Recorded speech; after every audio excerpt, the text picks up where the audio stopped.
Italian Football Podcast. Hello, everybody, and welcome back to another episode of Questions from the Italian Football Podcast Patrons, where you, our patrons, decide what the show is about by simply sending in your questions via DM on Patreon. I'm joined, as always, by Carlo Garganese. We've got lots of questions sent in, so let's start with the first question, which has been sent in from CJ Barile. He says, the insane story of an Italian football YouTuber being falsely accused of shooting Donald Trump. Can you explain what happened? Yes, we're back in Marco Violi gate. Or Mark Violet.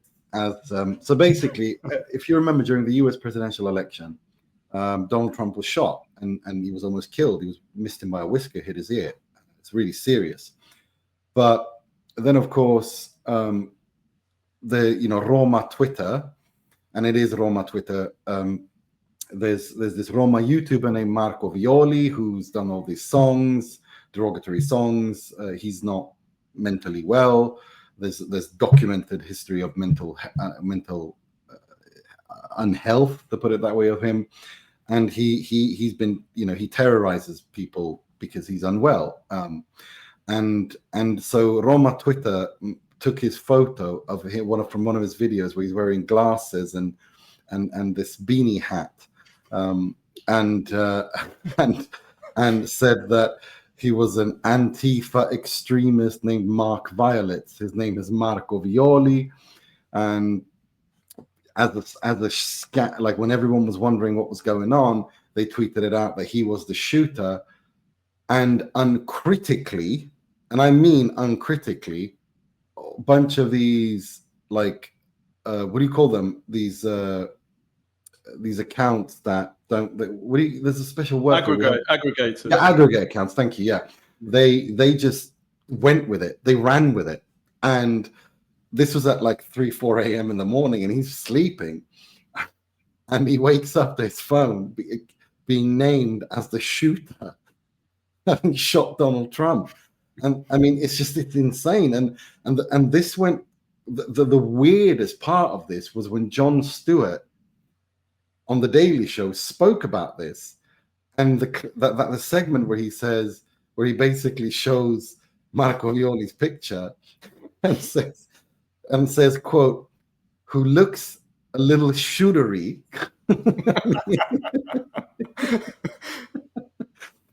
And it's like it's so insane. Wasn't it? Didn't it go on to actually mainstream media though? It was. Yeah, there were journalists who were part of the White House. It wasn't just online. It wasn't just on the internet. It was on news stations.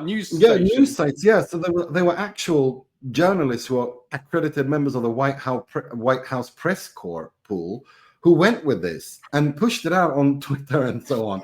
And those tweets are still up, by the way. Those tweets are still up. They haven't deleted them.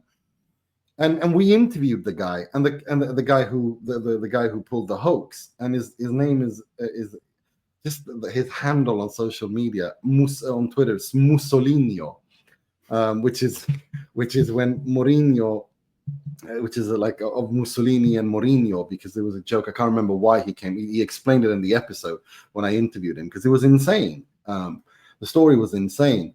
And we did interview him and ask him like what happened, and he explained what happened, and it's one of those things where only Italian, it's only Italian football. How did Violi respond to it? Because he responded in quite as you'd kind of expect. Didn't he say that he woke up in the early hours of the morning and his phone was buzzing like a million times, and he thought, "What the hell's going on?" And then he saw all this news. Yeah. He'd been named. He's been implicated in the shooting of Donald Trump in Butler, Pennsylvania, thousands of miles away. And it's like, and it's one of those things where fear of missing out when people who claim to be journalists don't do their jobs properly and don't source the thing. And this went viral, and it was obviously not true. And he was on Italian media talking about this and saying, for me, the most absurd thing ever is the image of Jon Stewart with Marco Violi's picture to the left of him when he's got his he's got his shades on. And the hat and looking like that, like a rapper, and it's like he looked like Italian Ali G with that. Italian Ali G, yeah, and it's just, it's one of the most bizarre. like literally one of the most insane, bizarre things I've ever seen happen in my life. But yeah, that was, you know, Calcio Twitter undefeated. Like it's just, yeah, it's that happened. That actually happened. I still can't believe it did, but it actually happened, and I had to interview the guy Mussolini as a result of it, because he you know, had to understand what actually happened and what the idea was, and why he did it, and also if he felt any remorse, because Marco Violi, obviously, think about it, you're sleeping. But Jon Stewart's bit on that ended me, where he says that, who looks a little shootery, but was asleep. That's a great word. Yeah, it's a great. Yeah, John's. Yeah, it's funny. It's funny. And then he says, who I can only assume was sitting on the piazza, drinking Aperol spritzes, getting a worried call from his nonna saying, "Marco, why, Marco?" It's just, that is the most, when Calcio Twitter crossed paths with Jon Stewart. Like, that is just so funny. And journalism really was dead that day. No, if it wasn't dead before, it's absolutely dead now. Yeah. Like, it's no. I mean, the guy was in Italy, so like literally impossible for him to shoot Donald Trump. More impossible for him to shoot Donald Trump than it was for Lee Harvey Oswald's bending bullet to shoot. There are magic bullets, and then there are really magic bullets. Yeah. So no, it's that entire thing was just mental. It was absolutely mental. But I remember when it was happening, and you were going I was crazy. Dying. You were dying. You were sending all these messages on WhatsApp, and I was just like, the first thing I looked at, I thought it was a hoax, like a hoax, as in, you know, people were just, and then like the White House, the White House, lots of these aggregator accounts, all, you know. And they were stating it as fact as well. Yeah. Like, they weren't even saying the alleged shooter. Some of them were saying that there's a shooter of Donald Trump. Because the hoax tweet said he'd been arrested. Like, I think, if I remember. Yeah, he'd been taken to the station. And that photo, it's just, it happened. I don't know what to say. And then he threatened to sue everyone as well. Well, he threatens to sue everyone every day. I've been threatened. Everyone has been threatened to be sued by them. But yeah, I mean, it's not the thing that is sad is that, of course, we're dealing with someone who obviously suffers from mental illness, and it's not, you know, that's not funny. It's no joke. But no, it's no joke. But the situation was completely absurd, and the fact that it managed to go viral and people were reporting it as fact is insane. I just laugh at what makes me laugh is I just picture Marco Violi sleeping in his bed, waking up at 5 a.m. in the morning, picking up his phone, looking at this like 500,000 messages. I remember him saying that his Twitter just kept beeping non-stop. Boom, boom, boom, boom, boom, boom. I'm just picturing him when he's saying this, and then seeing his own face on there, the shooter of Donald Trump. Just that's what makes me laugh. It's so absurd. It is so absurd. And we did an interview on it. So to patrons, go to interviews and you can see that interview. Before we did videos. And obviously he wanted to be anonymous for obvious reasons, the guy who was behind the joke or the hoax. But so you can listen to it. It's in the collection. That was so funny. So funny. The most insane night. Like Calcio Twitter. This is what I'm saying. That's the most insane Serie story of all time. Yeah, it is. That will never be beaten. No. The only way that's beaten is if we find out what Luigi Mangione's Calcio Twitter account burner is. Like that's the only way that is beaten, is if we find out which Calcio burner Twitter account belongs to Luigi Mangione. Like that's the only way that that is surpassed. But it's the same thing when Spaces were new, and the same account did a Spaces just playing Violi's songs, because he used to make these crazy songs. He used to sing himself and turn these lyrics, and he's completely tone deaf. And Silvio Berlusconi, and this was the most listened to Space ever. Obviously, that record was beaten quickly. But there were lots of people. Sara Errani, the tennis player, was there. Fedez was Berlusconi's account was listening. Like it just. So yeah, that's also where violination thing came from as well. Like, Solano. Yes, Solano Ciucciama. Greatest rap diss track in Italian ever, by the way. Yeah. Yeah, absolutely brilliant. Talking of dissing, bring on the next question. Yeah. Giuliani says, what is the worst Juventus 11 of your lifetime, Carlo, in a 4-4-2 formation? Worst Juventus 11 in my lifetime in a 4-4-2. In goal, Antonio Chimenti. They called him Padre Pio because he had holes in his hands. Right back, João Mario had holes in his feet. Left back Afearson, whoever labelled him the new Roberto Carlos has a hole in his head. That's all the holes. Centre backs, I'll go Lucio, legend, but was too old when he was at Juve. Dario Knezovic played one game in Belarus and couldn't even master bait. That I remember you did that on goal, didn't you? Yeah, that's voted. That was voted one of the greatest football headlines of all time. It was Juventus drew at home to Bate Borisov, and we put as the title, "Old Lady Unable to Master Bait at Home." This is so quintessentially your humor. I know. Right, midfield. Weston McKennie puts ranch sauce on his pizza. El Hierro Elia, just useless. Centre midfield, Christian Poulsen. Totti once spat in his face. I think every Juve fan wanted to do the same. Douglas Luiz, 50 million thrown down the drain. And then in attack, I was going to say Amauri and Jorge Martinez, but is it too early to say Jonathan David and Luis Openda already? Yes, it's too early. Come on, man. It's too early. Jorge Martinez, his nickname was El Malaka, which if there's any Greek speakers here, do you know what Malaka means in Greek? I do. Care to elaborate? Yeah, well, it means wanker. Well, it can be used in many ways, but wanker, basically, yeah. The wanker, El Malaka. Yeah, brilliant. Well, Malakia. Malakia. Yeah. Next question. Claudio Cauteruccio says, hi guys, question for the pod. I've always thought Inter had an amazing run of goalkeepers over the years, since I've been a fan in the late 80s, and have pretty much always gotten it right when it's been time to change. Going back as far as Walter Zenga, Inter have always nailed it.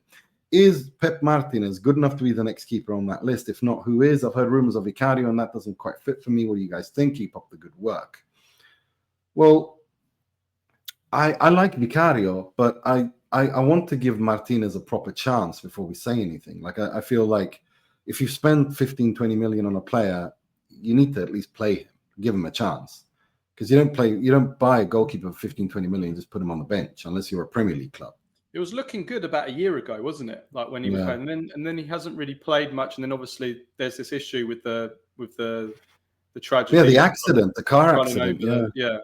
Running over the old man that died, and like what effect is that going to have on him going forward? Yeah, he was completely broken. Like because it was an accident. Like the man had suffered a medical emergency and fell onto the road, and it was just one of those things. Horrible. Yeah, but it's true though, as Claudio says, Inter, their record of goalkeepers over the last kind of like 35 years or more, or since Zenga broke into the start 11 kind of like mid 80s, ever since then, so we're talking over 40 years, Inter have had an amazing run of goalkeepers, and they haven't had that many goalkeepers either, which is always a good sign. So let's I think it'd actually be quite fun. Let's get Nimmer to blind rank Inter's last 9 goalkeepers. Nimmer to rank them. So I'll read out each name, ranking Inter's 9 goalkeepers from worst to best, ranking Inter's last 9 goalkeepers. So I'm going to do it in order. Walter Zenga. Number 1. The best goalkeeper Inter have had, period, ever. Okay. Gianluca Pagliuca. I'd go 3rd. Monster in goal. Replaced Zenga, which Zenga's not happy about. He didn't want to leave Inter, but they forced that and sent him to Sampdoria in exchange for Pagliuca. That was the right decision, by the way. Zenga was getting past his best. Zenga was past his best, and Zenga was bad at Sampdoria. From a club perspective, yes, but from a emotional, sentimental perspective, no. Angelo Peruzzi. Oof, he wasn't good at Inter. 7. Sebastian Frey. God. 10. Well, there's only 9. Oh, sorry. Well, 10. 9. Put him on 9. No, he was very young when he was there. Francesco Toldo. I'd go 4th after Pagliuca. 4th. Okay. Julio Cesar. 2nd. He was unbelievable when he was at his best. Even Buffon said he was better than him, which says everything you need to know. Okay. Samir Handanovic. Ooh, this is difficult because he ruined his legacy at the end. But when he was at his best, he was truly amazing, regardless of what stupid people say about his tenure. But he was. It's difficult because he did ruin his legacy. But I know it's the last 9. Yeah, 5. Yeah. Yeah. Andrea Onana. I mean, he was a one-hit wonder. He was good at Inter, but he wasn't amazing. I mean, he did all right. He was more impressive going forward than actually his goalkeeping. So I'll probably go 8. Okay. And that leaves Sommer in 6th. In 6th place. Yeah. All right, let me read out the list. So you've gone for Frey 9th, Onana 8th, Peruzzi 7th, Sommer 6th, Handanovic 5th, Toldo 4th, Pagliuca 3rd, Julio Cesar 2, Zenga 1. I agree with every single one of those, with the exception of a minor placing. I would swap Peruzzi and Onana, and I'd put Onana 7th and Peruzzi 8th, just because Onana had one really good season when they got to the Champions League final, but it was only one season. Other than that, I would agree with all of those. The only thing I will say is Sommer and Handanovic, because it's difficult because I think you have to remember Sommer played in a good Inter. Handanovic did not for most of his years. Yeah. And it's like that's the only reason. But you can make an argument that Sommer has been better. I mean, it's I don't think it's that clear cut. I think it's difficult. But yeah, the top 4. The top 4 pick themselves. Like that's just how it is. I mean, Zenga, Giulio, Pagliuca, Toldo. Yeah, no, I agree with that. Toldo was amazing as well, to be fair. So but the top 4 were all brilliant. Yes.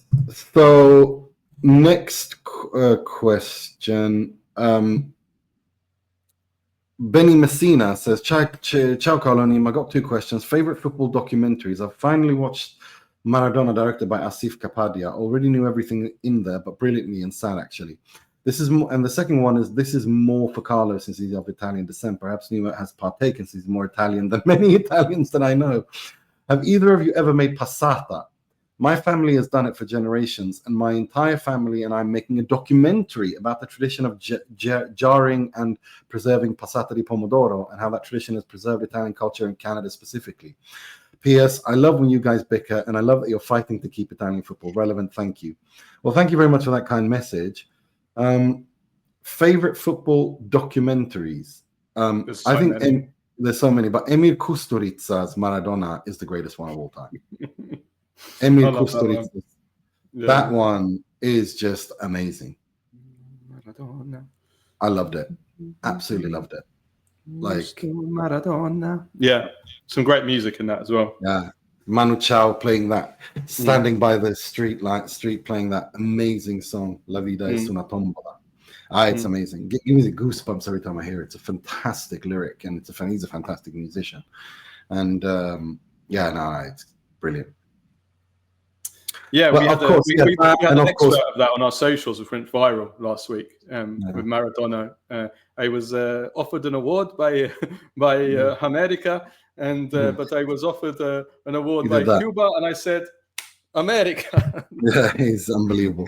But another one is a Swedish one, which I always talk about, The Last of Football's Proletarians. Which I still want to watch, and I'm still Google it. You should be able to find it. I can't find it. I've been Googling it for 15 years, and I can't find it. I asked you to find it for me. I've got it, but it doesn't have any English. I don't think it's got English subtitles, unfortunately. Yeah, otherwise I'd send it to you. But it's absolutely fantastic. It's basically about the IFK Gothenburg team of semi-professionals who, with Sven-Goran Eriksson, won the UEFA Cup and then the UEFA Cup again, and were cheated out against Barcelona in 1986 semi-final European Cup. But also, it's more than that. It's a little bit about Sweden as a society, and it was just unbelievable. It truly is a masterpiece. So there's that. There's so many. I would say to go really simple, watch, and this is the only thing that I actually can praise FIFA for, that corrupt organization, is the FIFA official World Cup documentaries. Agreed. From 1958 in Sweden up to every single World Cup up to and including 1986. Every single one from 58 to 86 are absolute masterpieces. They are brilliant. They are absolutely fantastic, every single one of them. And they're very easily, you can find them. You might even be able to watch them on the FIFA Plus website. You'll be able to find them easily. Watch every single one of them. They're superb.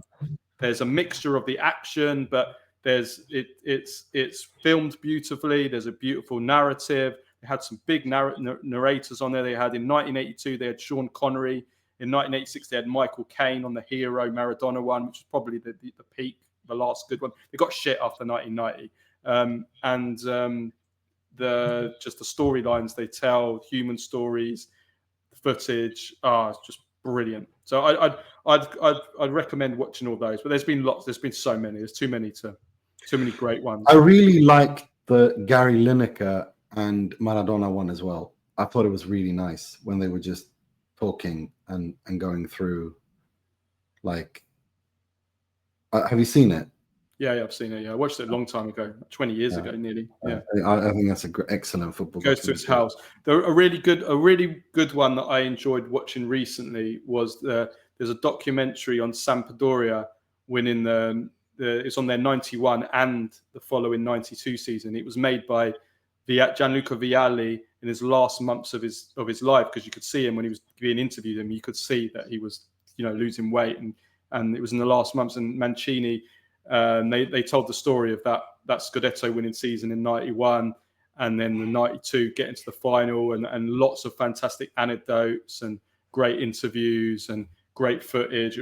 Beautiful. So I recommend that's the most recent documentary that I've watched, which I really, really enjoyed. So that's that one. I would say I would recommend watching that. I think it's a great season, or let me find the name for you, everyone. Sampdoria. It's on Amazon. Well, if in the UK, it might be different in other countries. Sometimes different countries have different rights, don't they, to these documentaries. Sampdoria 91. It's called The Good Season. So La Bella Stagione. Nice. Sounds great. I'd love to. Would be cool to. I haven't seen that. I'd love to see that. There's so many. But yeah, no, it's. I also lots of great football documentaries. Hardly any good football films, and they're nearly all shit football films. They never make good films. Very hard to make good football films, but documentaries, lots and lots of great ones. Yeah, it's called the one I was. It's called The Last Proletarians of Football. It's from 2011. It's an hour and 15 minutes long. And I think, if anybody listening anybody listening or watching can find that for me in English, I would love to know, because I can't. I've never been able to find it's unbelievable. It's absolutely unbelievable. As for passata, yes, I used to with my family, with my nonna when I was young. I haven't made it for a long time. It's quite a bit of a process to make passata. To be honest with you, it's you have to take out the what do you call it, like the seeds and the insides, and then put it all in, and then you put it for a blend. You blend it after that, you juice it, and then when you put them in my nonna's house used to be full of those what do you call it, like the jars with you put the basil in, so it's a bit of a process. It's funny you said that in Canada, because like back in like when I started Sempre Inter, there was this show called Serie run by Canadian Italians, and one of those guys visited me. I became really good friends with them, and they visited me, and that's why I wear the Toronto, like they give me that Toronto FC shirt that I wear every now and again. But yeah, he used to tell me that they're still there. So I did know about that once every year they did like passata for the whole year. And and as for me, no, I've never done it myself, but this is something they used to do in Iran as well. My mum and my aunt told me that when they were kids, my grandmother used to do that once every year around August, September as well. They used to like sun dry them, like put them there and like in the sun, and then like you said, like basically remove all the stems and all that. Yeah, it's pretty cool. So yeah, it's I've never made passata. I'd love to make it. I love stuff like that. It's brilliant. Next question. Ahmed Khaled says, "Hi guys, hope you're both doing great. Your work has always been great and fascinating." Well, thank you, Ahmed. With Nima and I clearly fantasizing about Cholo Simeone taking over Inter and the grinta he instills, and while Marotta shutting out our dreams by saying Kivu will stay at Inter for many years. When is it acceptable in terms of results for Kivu to continue beyond this year? And also, if we go back to basics and 4-4-2 to fit Cholo, who would you sacrifice in terms of players and then acquire in order to accomplish the reset button that I really want and play 4-4-2 or 4-2-3-1? Look, for Kivu, the first part of that question, Kivu staying, look, if he wins the Scudetto, I mean, I think even if he actually challenges fully all the way to the Scudetto and wins one or two trophies, the Coppa Italia, Supercoppa, goes to like a semi-final, quarter-final of the Champions League, I think he stays. I don't see them sacking him for that. Yeah, that's fair. Yeah. As for Cholo, look, I think the next coach after Kivu should be someone. It has to be a clean break from the back three. Like you can't continue. You need to change up properly. And Cholo, like break away completely from this style of football that Inter have been playing since Inzaghi took over. So yeah, agreed. So I agree with him that we need to, like, there's lots of, they need to buy two wingers, wide players for one. But yeah, so it's impossible to say when that is. It doesn't feel like Inter are ready to do that just yet, but we'll see. Yeah. What do you think? Yeah, no, agreed. The fact that you've got four top attackers and they're all front two attackers, with the exception of maybe Thuram, who could potentially play as in a more outside role, doesn't suggest that you're going to move towards a winger system. Roman D'Alessandro says, "Hi guys, I was just listening to a certain podcast I won't name in regard to Chelsea-Arsenal game. Not one positive word spoken about Maresca. In fact, a certain angry old man had the audacity to rip him for being coy when asked about the title race. I even saw him criticized last week for managing Estevao's workload and not playing him every match. Am I on an island here or something? I think that what he's done there is tremendous work. Sure, he can be prickly, but the same people in England will bend over for Arteta and think Maresca is a knob. The squad has undeniably improved under him, and he's getting the best out of most of the key players. Am I missing something? I agree. I think Maresca's done a good job.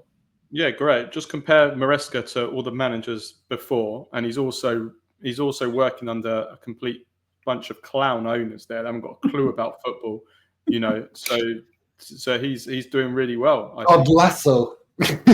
Yeah, Todd Lasso. Exactly that. Yeah. No, he's doing a really good job. He's doing a really good job.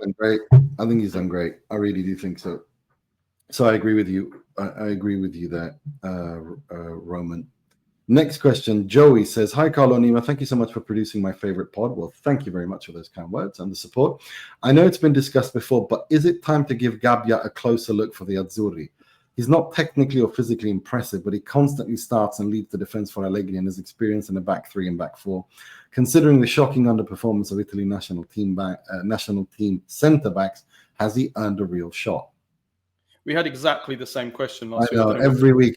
I don't Gabbia. know whether this is you didn't delete this one or is it a different No, question? no, we have this by everyone asks it. Oh, all the okay, time. yeah. So we'll just repeat what I said last week. Yeah, I think he definitely deserves an opportunity because our defense has been so bad, and conceded 18 goals in 10 games that it's madness to keep the same defenders if they're failing.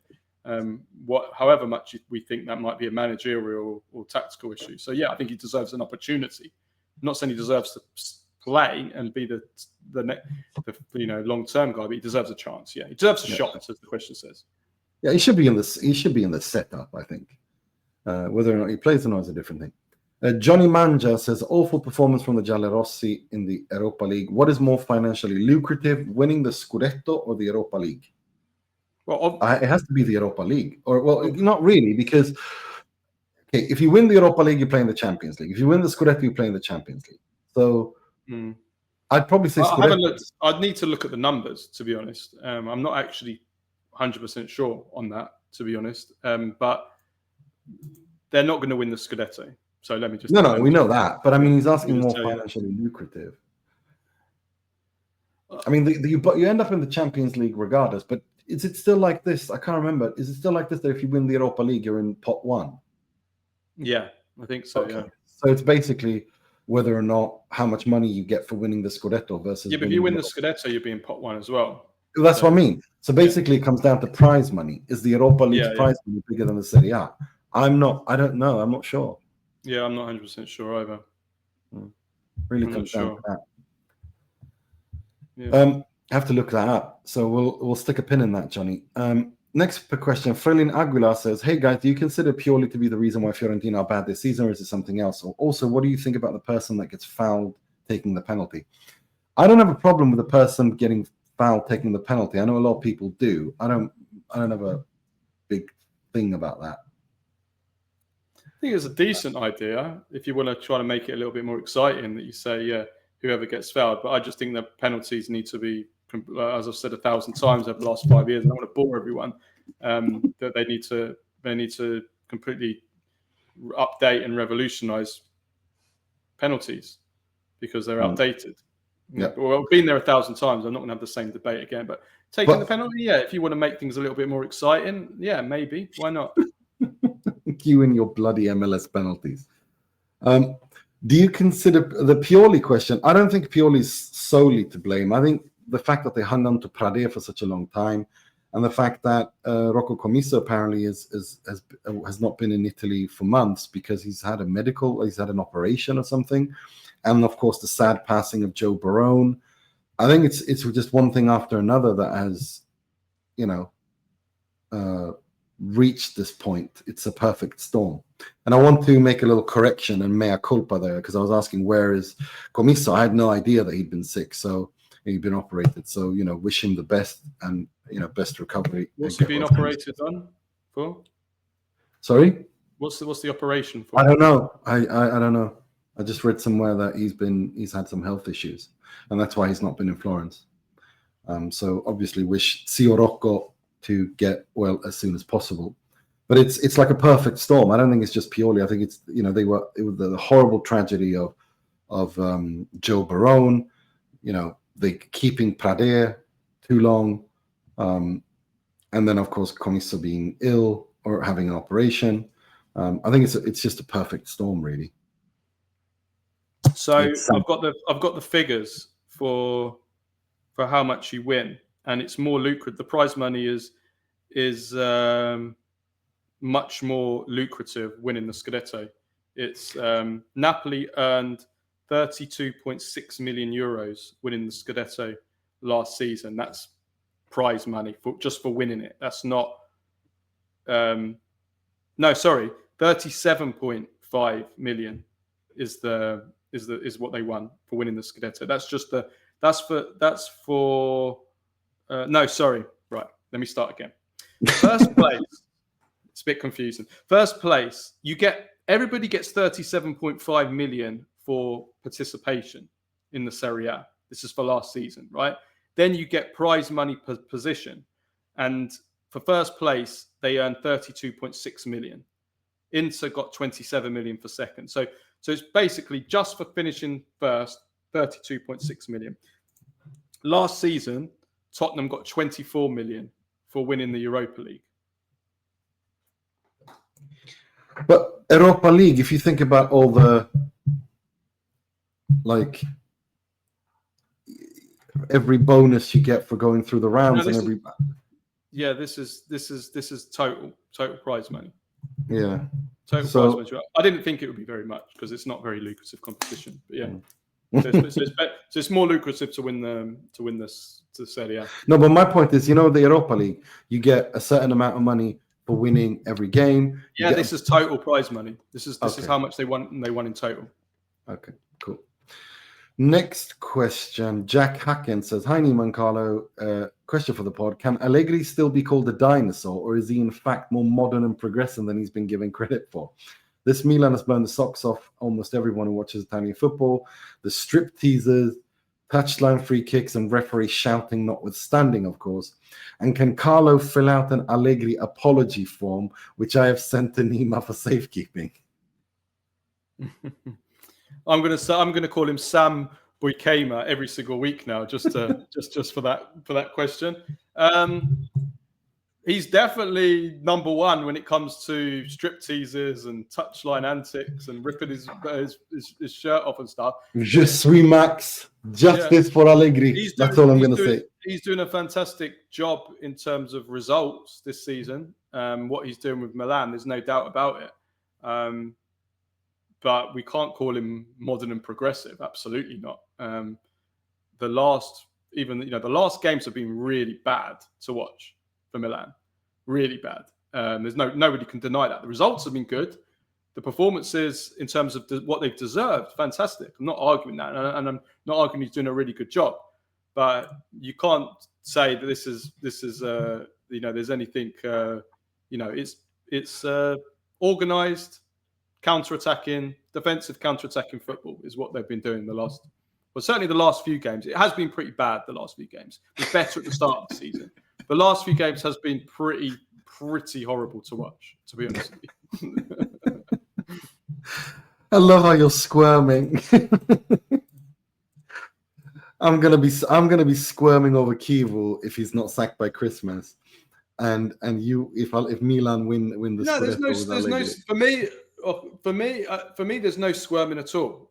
People can't understand. I know. Still now, I know. That Allegri was a disaster at Juventus. Then or that the results were a disaster at Juventus. Then that's it. I've praised Allegri since day one at Milan. I even praised him before the season started when I went to watch the Chelsea versus Milan game. And I said after then, I actually think I've seen enough from there to suggest Milan can actually do pretty decently this season. Yeah. No, agreed. So, people need to separate the two. Yeah, they do. And that's when it comes to Kivu, I maintain what I said. Stand by it. I think if you can't win big games, that's a huge problem. And they have to do something about that. If he loses to Liverpool, Arsenal, and Dortmund, and continues to lose big games in the Serie A, at what point are you going to admit that he's not ready for this job? Which is the point I made when I said I thought he would be sacked by Christmas. So we'll see. But you know how it is, social media and whatnot.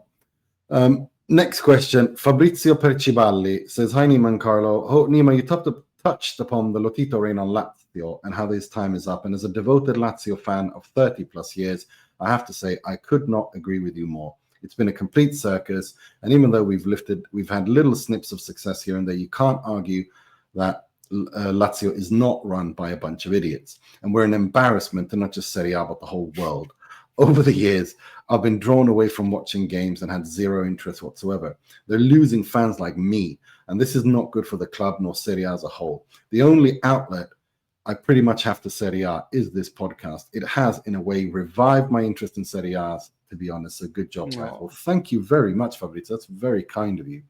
Really appreciate that. Thank you. Yeah. That's actually one of the biggest compliments that we can be made, to be honest, because we sit here and we're open and honest about the state of Serie A and the decline. And I actually think that a lot of people really appreciate that, and actually makes them. It's almost like you're in the gallows together, everybody that's on this podcast, but we can still have fun and still have a laugh and still enjoy certain things, even though you're on death row. We can still enjoy ourselves on death row. Exactly. Do you know what I mean? And I think that's the way I look at this podcast sometimes. Like, we're on death row, in the gallows on death row, but we're still having fun. There's still some things in life that we can enjoy. We can still hark back to the good old days. And I think for a Lazio fan, that's part of this podcast, probably the same. And for Lazio fans, full stop. It's unfortunately, you want a bit of hope, don't you? And while Lotito is there, that hope is not really. There is no hope really in terms of better times. But his question was, who would be an ideal replacement to take over Lazio? You think Saudi or American investors? I know this is unrealistic, but Lazio is quite a complex club, and I think only an Italian owner, Cagnotti, De Laurentiis type of figure, would best suit it due to the political nature of the club. Yeah. And at times a difficult ultras group around the team. What do you guys think? I think that's a really good point that you make. I think if a foreign investor comes in, they have to understand what they're dealing with. They have to understand the environment. They have to understand the fan base. They have to understand the city. They have to understand lots of things. And Rome is not an easy place, regardless. So I don't know. I don't know if Saudi. I don't know. I mean, if you want a sustainable club, I'd probably go with an American owner in terms of financial sustainability. But if you just want someone to bankroll the club like Cagnotti did, perhaps maybe not in the same way, in the sense that everything just, went tits up financially, then you don't want that. But it's an interesting. I think regardless, we need to have a new owner. Like he needs to go. Like it's like Lazio fans literally have nothing to look forward to. Like you said, the season's over before it started. I can't give you an Italian name because who is there? Who is there? That's on the. There's no one Italian that's kind of an There's a even realistic that we can name, because Italy's not in that place now that it was in the 90s, where you had big businessmen and industrialists, and they're not there at all. No. So it has to be someone foreign. Yeah, no, it is, and an Italian American perhaps would be good.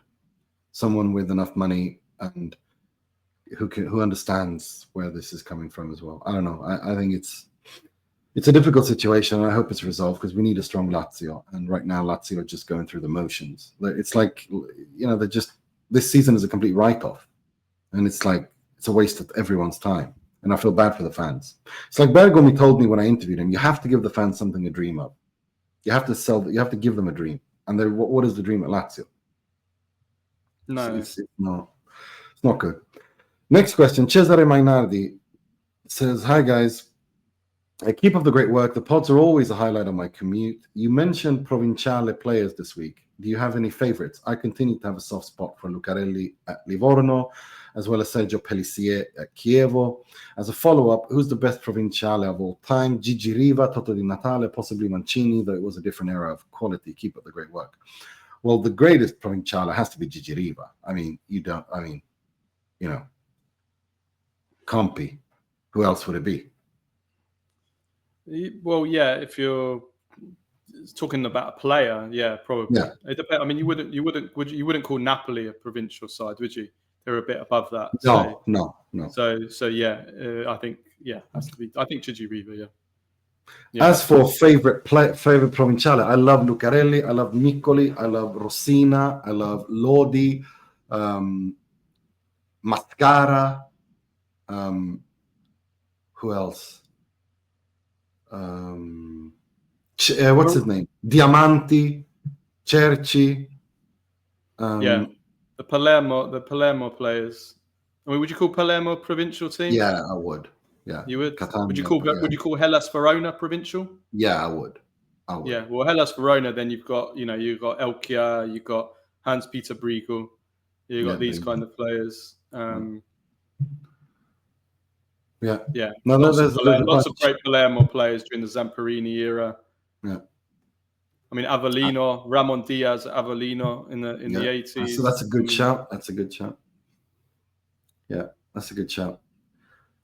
Next question. Sanat writes, I just listened to the episode and Carlos' comments about not spotting the red-orange ball with a green background. It's a very valid point, and one of the main reasons for this is that the red-green color blindness, which affects about 8% of men and even higher percentage in certain groups, one does not need to be completely colorblind to find it difficult to distinguish between certain colors. Color blindness and picking colors that work together is something I look at as part of user experience in my line of work, so I thought I'd share some insights on this. Wikipedia does a great job, does a pretty good job explaining it, and they have a nice visual showing why red and green color blindness is a thing. Clearly someone didn't do their homework in the league when picking the color of the winter ball. You know that he's right, yeah? Thank you. All I can say is he is right. The color blindness thing is 100% true. Like, he's not even, like, this is 100% true. Thank you, because I wasn't going mad when I said. No, you weren't going mad. The same I was thing laughing because I love it when you get angry. This weekend, I was struggling. When the ball is in the air, I struggle to see it. And I'd also add that one of the regular advertisement boards that they've got on the side of the pitch is an orange one. Can I just say something? You're not alone. You know, I was watching Juve Napoli yesterday with my aunt and my cousin, and that was annoying the shit out of them. Like, why is it a red ball? Like, what are they? There's no snow. Like, what are they doing? Yeah, but it's not even the principle. The principle is ridiculous in itself. It's stupid. It's just, if I could see the red and the orange ball, and they were just using it as some kind of marketing thing. I mean, I don't know how many people actually go out and think, "Oh, look, mummy, there's an orange and red ball on the TV. I want to buy one, mummy." Like, how many people do you think exist? I don't think anyone. I mean, I don't know. Do you reckon Serie have done any market research on this? Do you think they've actually gone out and surveyed, like, football fans and kids and said, "Oh, would you buy an orange and red ball if we started playing in the street?" And ask the kids. Do you know what I mean? So, from that point of view, whatever. It's what annoys me is that I want to watch the football games and bloody enjoy them, and I can't see. The last few weeks, and it's actually seems to be worse with the red ball. I am really struggling to watch the games because when the ball is in, there he goes again. When the ball is on the floor, I'm okay. I can see it fine on the floor. Still not perfect, but I can. It's once the ball goes in the air. It seems, for me personally, I don't know if this has anything to do with the color blindness. Sanat will probably know better, but it's the motion. When the ball is in motion, it's going through the air, and it's moving. Yeah, you're right. I can't see it. I really struggle to see it, and you're not alone. And it's destroying the user experience. And you think that Serie A, again, comes down to the marketing and the user experience. Like, and if I was a TV station, I would be going ballistic at the Serie A. I would be saying that we've spent all this money, and he says there, 8% of our audience can't watch it. Yeah. No, the color blindness thing is absolutely true. It's insane. And the Atalanta game shouldn't even be played. Hellas Verona. Again, I don't want to make it about money, but the TV stations are paying for that game, and no one can watch the game. So the game should be called off. Should have been rescheduled. No, you're right. You're right. Because every single person that paid for that game deserves a refund for that Hellas Verona versus Atalanta game. They couldn't watch the game. I saw. You know what? I actually saw. This was quite funny. I saw a Hellas Verona fan on Twitter. It got retweeted loads, and he wrote it in Italian. And he goes, "I went to the game to watch the Hellas Verona versus Atalanta game. I couldn't see a thing, so I left the stadium like during the first half. I just left the game. I thought, I can't see anything. What's the point of me even being here? So I left and went home." He goes, "I went home. I put on DAZN, and I could see even less on the TV." So he saw less on the TV than he saw at the actual ground, which was quite funny. Yeah. Stephen Bar 1 says, "Hi, gentlemen. Do you think Antonio Vergara could be an ideal low-cost midfield solution for Napoli in January? His performance in the Coppa Italia against Cagliari was impressive, dynamic, confident on the ball, and tactically mature.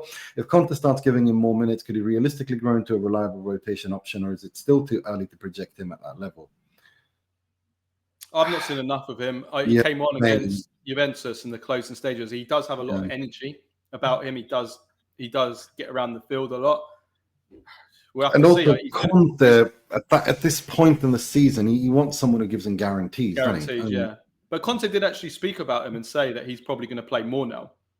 So he has spoken about him. So we'll see. He's going to play some more. He's going to get some game time now, purely because they don't have anyone. Yeah. So he will play, even if it's as a sub.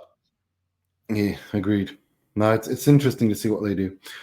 Tony Dejano says, "Question for the pod. Hope you're doing well. I was wondering if you guys have seen Ted Lasso. My fiance wanted to watch it with me because she knows I love football. And while I was hesitant first because it seemed corny, I must admit it's a top 5 show for me that I really, really enjoyed. Thanks as always for your hard work." I haven't seen it. I've watched the first 2 series of it. I haven't watched the last ones, and it's pretty decent. Like, generally, it's not my kind of thing, but it's one of those TV series which is just easy to watch. You know, sometimes when you're tired, you don't want to concentrate. You just want kind of easy TV that you can just watch, sit back. You might be on your phone, or you might be talking. You might be doing something else. You know, you've got family or the kids, and you can't really concentrate properly. And so it's one of those shows. And it's a feel good show, and it's pretty good. I can't complain. It's got one of my favorite actresses in it called Juno Temple, who's a really, really great actress. I really, really like her. And she was in another series. I don't know if you've seen this, Nima. Called The Offer. It's a masterpiece. It's about the story of The Godfather, the making of The Godfather, and it has all these actors and actresses that play the real people that were in The Godfather and that made The Godfather happen. So you've got somebody that plays the head of the studios. You've got somebody that plays Francis Ford Coppola. You've got somebody that plays Al Pacino. You've got somebody that plays all the different parts, basically, and it tells the story. It's absolutely brilliant, and it basically tells the story of how the mafia were part of the making of the Godfather, and how they didn't want the film made, and how they were involved in the studios, and the studios actually brought the New York mafias into their studios while it was being made to negotiate being allowed to make the film, and it's brilliant. If you love The Godfather, which I think everybody does, I want to watch that. You have to watch it. She's in it. I want to watch that. She's brilliant in that. I think she plays like a secretary or I want to see that. I want to see that. Brilliant. It's absolutely brilliant. Yeah, but she's in there, and she's really good in this as well. She's got a really good personality. So yeah, it's good. It's good. Right. Jordan Maddox says, "Good day, gentlemen. 2 questions for the pod. My first question is, why is it so commonplace for managers and players to manage and play for rival clubs in Italy? For example, Conte is a Juve legend and managed their arch rivals. You just don't tend to see this much in other countries. And as someone who supports Roma and Aston Villa, as an Englishman, my hatred for Lazio and Birmingham City runs so deep. So why does it seem so commonplace in Italy when the fans are the most passionate in Europe? Sol Campbell and Luis Figo are debatably more known for their moves and their careers, so it baffles me. It seems more acceptable in Serie A. My second question is, can each of you pick 2 streets won't forget Serie A players from the past 25 years? My 2 picks would be Di Natale and Lavezzi, with an honorary mention for Victor Ibarbo. Now, there's a name I haven't heard in a while. And P.S., if England win the World Cup, will Carlo agree to sell only sausage rolls for a day? Yeah, we don't really sell sausage rolls, but we do buffets, and they're a part of our buffet. You have to sell sausage rolls. If England wins the World Cup, you have to go full Carl from Bedford and stand there like in a full on like everything about you was St. George's Cross, and just full on like go EDL. Yeah. We'll sell sausage rolls, pies, pot noodles, Spotted dick or spotty dick. Ranch sauce. If America wins it, we'll do ranch sauce on our pizza. Brilliant. And I'll buy a Juventus shirt with McKennie on the back. You have to do that if the US wins the World Cup. Street players. I'll go for a couple of old ones. I'll go for a few old ones. Ruben Stosa at Lazio. Love him. But I'm going to go for left footers. Derceo, Brazilian from the 80s.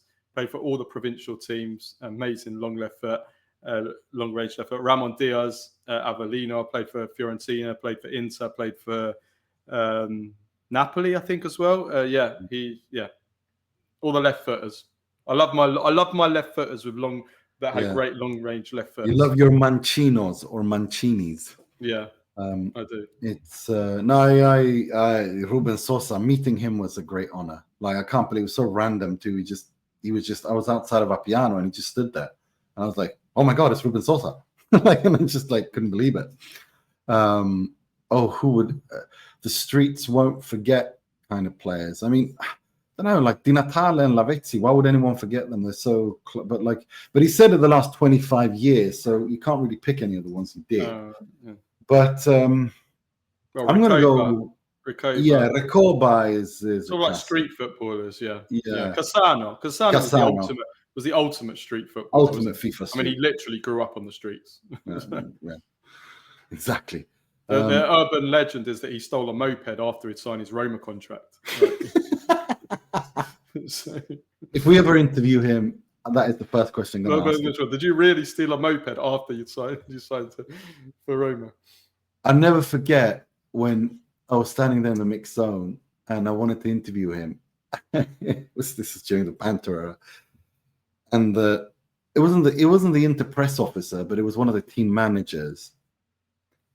And he started speaking to Antonio, to Cassano in Barese dialect. And I stood there like an idiot and not understanding a word. They were just talking. And he didn't want to do it. He said, oh, they're from Sweden, Inter fans. And he said something and I just walked off. But the fun, the mixed zone back in the day was fun. Now it's I think it's more corporate. But back then it was like a zoo, mixed zones, literally like a zoo in the Serie A. You would be, so at the San Siro, it was like the broadcasters had their thing, and then it was everyone else fighting for animals and you had to push hard, and it was.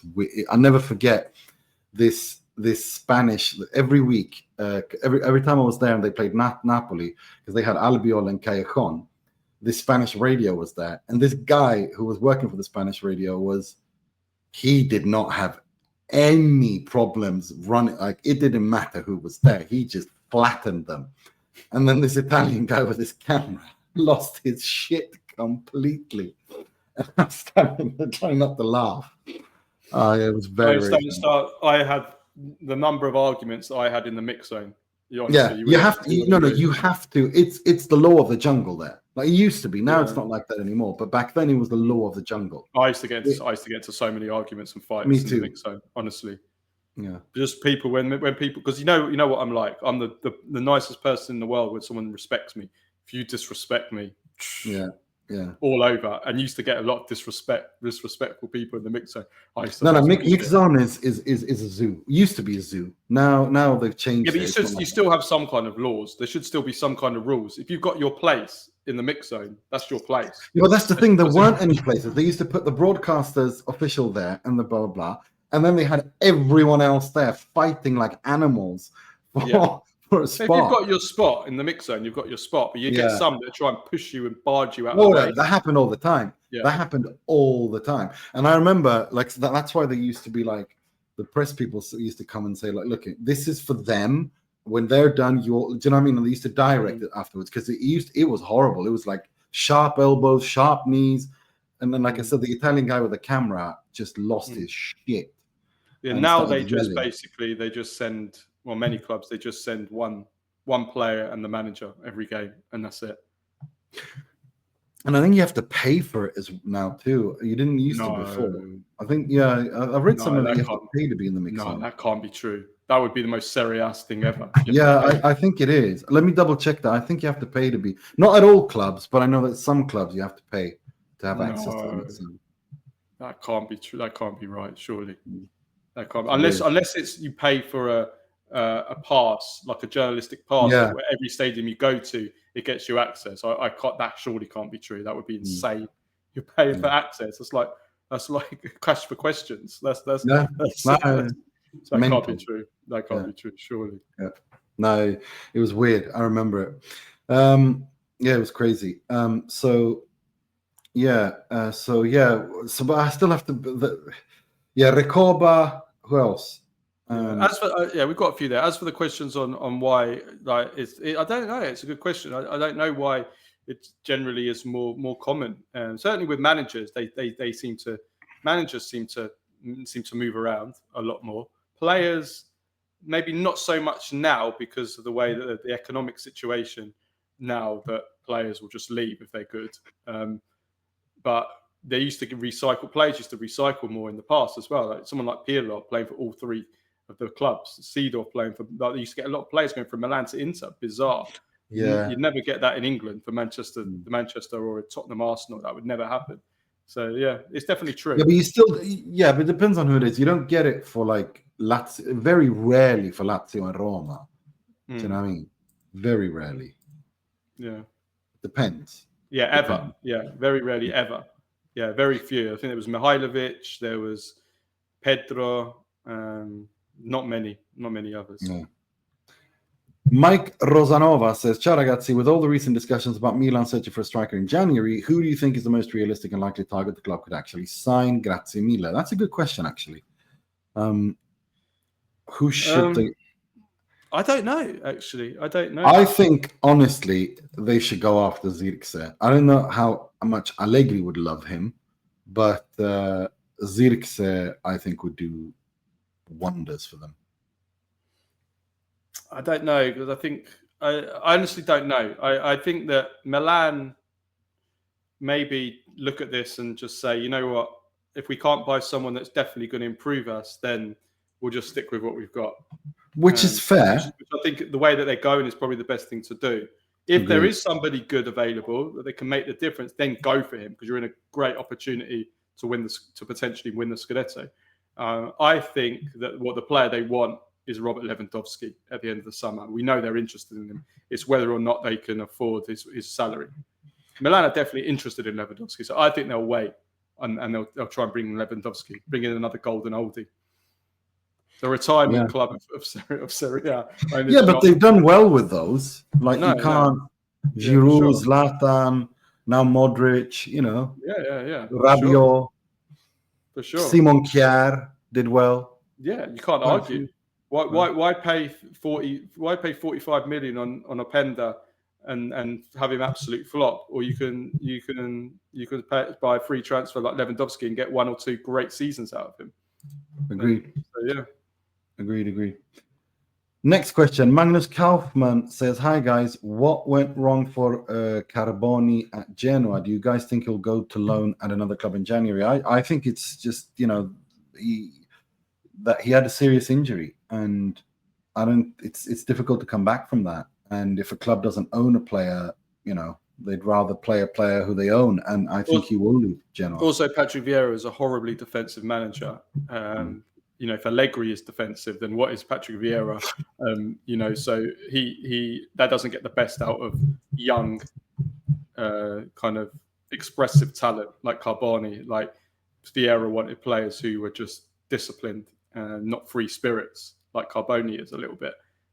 So we'll see if he's got 3 weeks now to save his career at Genoa. Otherwise, yes, I think he will be loaned out to another club in Genoa. Agreed. Next question. Giuseppe Di Benedetto says, Ciao, Nima and Carlo. Question for the pod. With the draw and matchup sort of decided for the 2026 World Cup, are there any group stage matches you're looking forward to, circulating your calendar to note and watch? Also, it looks like England finally got an unfavorable draw. Do they crash out early before round of 16? Grazie. Well, no, they haven't got an unfavorable draw, because in the last 16, the last 32 and last 16, assuming they come top of their group, they're playing small teams. It's from the quarterfinals onwards that I think they could get. they win their group, they'll play Brazil in the quarters, semis. Is it Argentina? I think in the semis, and then final obviously would be whoever from the other side of the draw. If they come runners up in the group, then they could have a tough. But I don't think they'll come runners up in that group. So, yeah, Croatia, man, don't underestimate them. Yeah, I wouldn't underestimate them, but yeah, I mean, as for matches to look forward to, I hope Italy make it. Of course, Canada, Italy. If Italy get there, would be a great. Yeah, but Canada, Italy will be fire. Yeah, that's what I mean. From a purely community, from the fact that there's a lot of Italians and like it will be maybe 50-50, maybe even more Italians. If not more. Yeah. Seriously. Brazil, Morocco is going to be a cracker. Yeah. Yeah, Morocco, a really exciting team at the moment. France, Senegal is going to be fun. England, Croatia. Yeah. Those Germany, Ivory Coast looks good.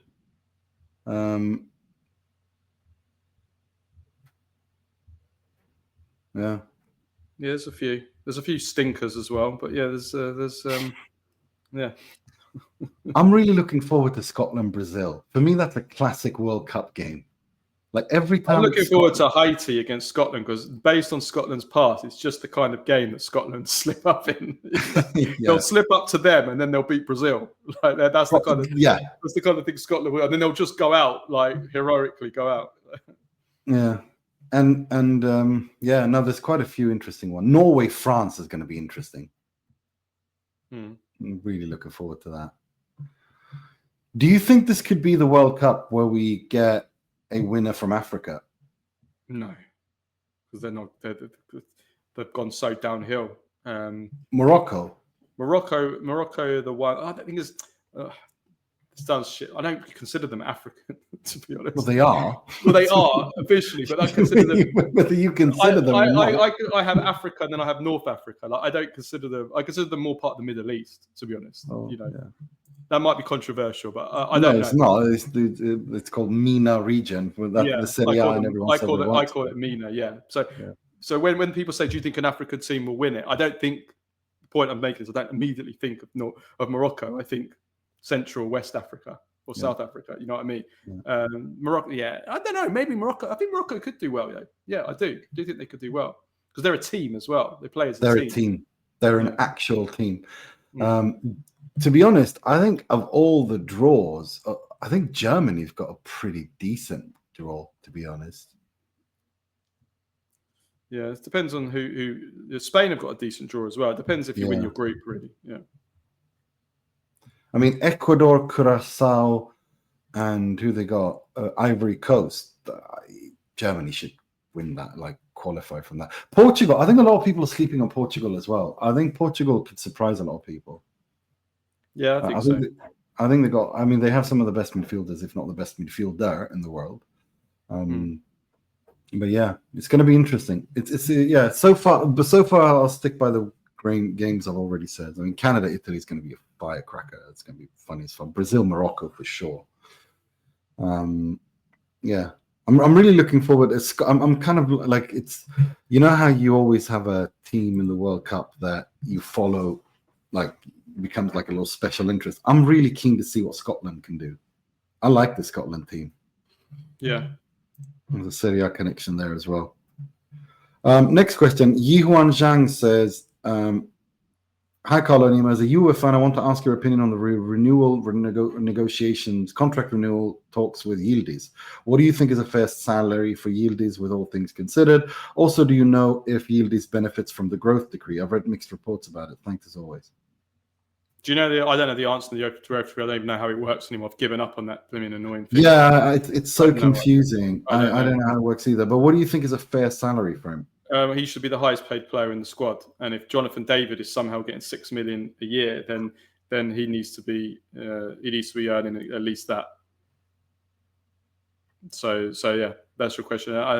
From what I understand is they're going to sit down again before Christmas, and they're going to offer him a higher amount and more towards 5 to 6. They might include bonuses, and hopefully they'll get it done. Yeah, I think so too. I think I got nothing to add. Mike the Rob says, if Italy turn up to the playoffs and Northern Ireland beat them, what do you think will be the fallout? Could a third consecutive disaster actually wake up the FIGC, or would it just be business as usual? Also, do you think Gattuso could or should make some lineup changes? Is he going to persist with Di Lorenzo?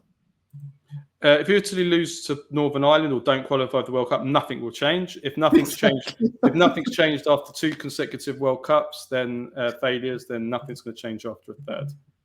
In fact, Gravina said the other day, when asked if he would resign, he's happy. He said that he was asked, "Will you resign if you fail?" And he says, "Me resigning won't make us qualify for the World Cup." So there you go. Yes, and I do think he should make lineup changes. We said one of them in the Monday show was Palestra should definitely be in the squad. Agreed. Absolutely. So yes, he should make some changes. Agreed.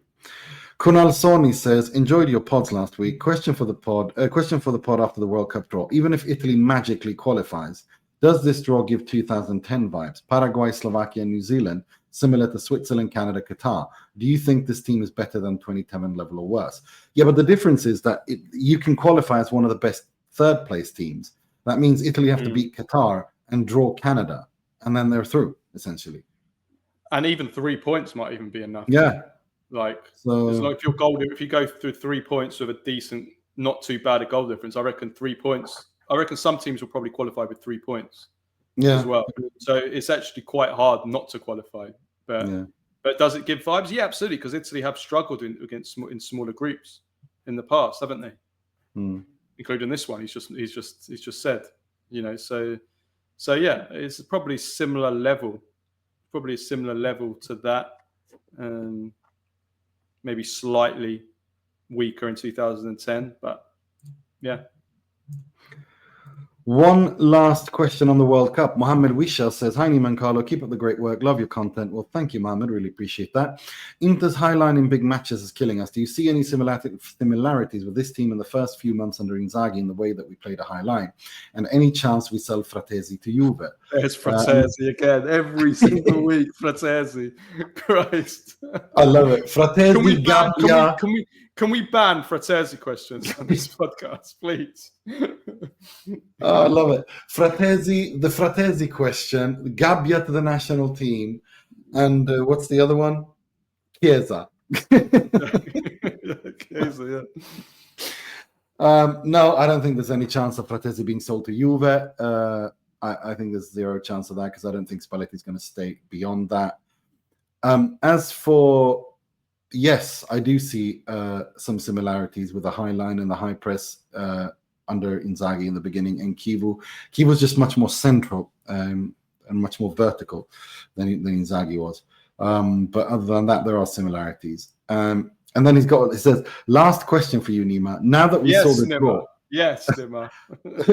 Last question for Nima. Now that we saw the draw, which by all means was a shit show, and it's official now, we will have a halftime show for the World Cup final. You still want the game to be Americanized? Of course I want a halftime show. Of course I want a halftime show. It's the only reason I watch the Super Bowl, for the halftime show. It's given us some of the best musical performances of all time. What are you talking about?